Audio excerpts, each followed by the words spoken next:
extending my full support to the Coastal Shipping Bill 2024. Thank you, Madam. Jai Hind. धन्यवाद। माननीय सदस्य श्री राजा राम सिंह जी।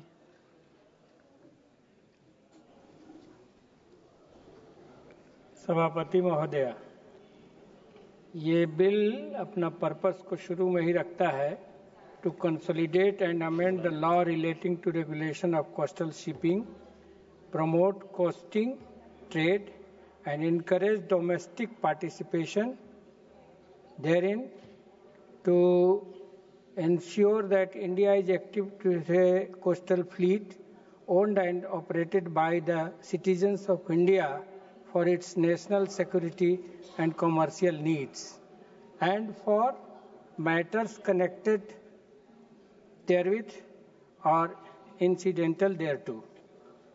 मैं इस बिल के विरोध में इसलिए खड़ा हूं कि एक शब्द शुरू में चला था पीपीपी, प्राइवेट पब्लिक पार्टनरशिप, लेकिन इसको हमने कुछ ही दिन में प्राइवेटाइजेशन ऑफ पब्लिक प्रॉपर्टीज होते हुए देखा था, और अब ये 4P में बदलता हुआ दिखाई दे रहा है इस बिल से।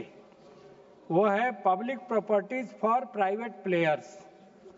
इस बिल के जरिए ये कोशिश की गई है और निजी मुनाफे को देश की सुरक्षा और देश हित में बताने की कोशिश की गई है। अभी वेणुगोपाल जी ने, माननीय सदस्य ने रखा था कि हल्दिया से लेकर के केरल के पोर्ट तक धीरे धीरे एक ही व्यक्ति का मोनोपोली बन रहा है। इस बिल में कहीं से भी इस मोनोपोली को चेक करने का, कंट्रोल करने का कोई प्रोविजन नहीं है, न तो भाड़ा नियंत्रण के मामले में, न ही मान लीजिए कि ड्रग्स बड़े पैमाने पर प्राइवेट पोर्ट से, प्राइवेट वेसल से आ जा रहे हैं, उसको नियंत्रित करने के मामले में, इसी तरह से इलीगल अन्य चीज़ों के मामले में कोई प्रोविजन इसके भीतर दिखाई नहीं देता है।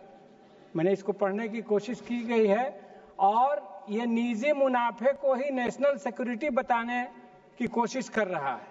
तो हम तो ये महसूस कर रहे हैं कि जैसे मध्यकाल में राजाओं ने अपने व्यापार के लिए भिन्न भिन्न वेसल्स चला रखे थे, प्राइवेट ढंग से वो यूज करते थे, उसी तरह से इस पार्लियामेंट को अपना नेशनल ग्रिप कमजोर करते हुए प्राइवेट के हाथ में हवाले कर देने के लिए बिल लाया गया है।